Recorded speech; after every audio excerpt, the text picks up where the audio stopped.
కథల పుస్తకము ఎందుకు అనే కథల పుస్తకం కూడా ఇంకో అమ్మాయి చదిపోతుంది.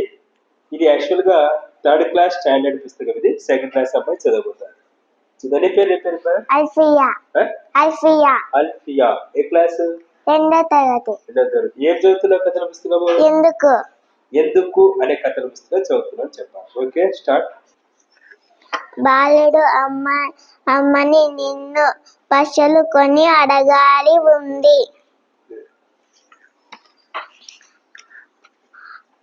అమ్మమ్మ తల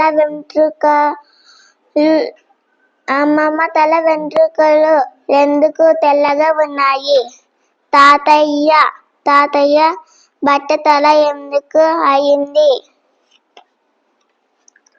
నానమ్మ నోటిలో దంతాలు ఏమైపోయాయి? తాతయ్య చేతిలో ఉత్త కర్ర ఎందుకు ఉంది?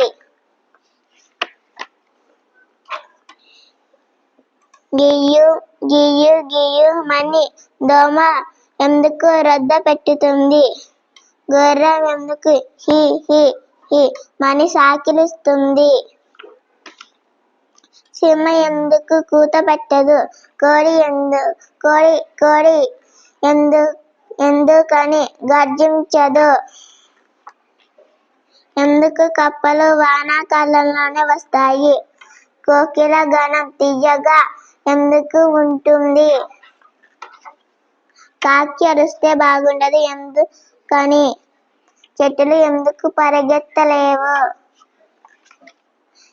ఆకాశంలో మనము ఎగరలేము ఎందుకని? సముద్ర నీళ్లు ఉప్పగా ఎందుకు ఉంటాయి?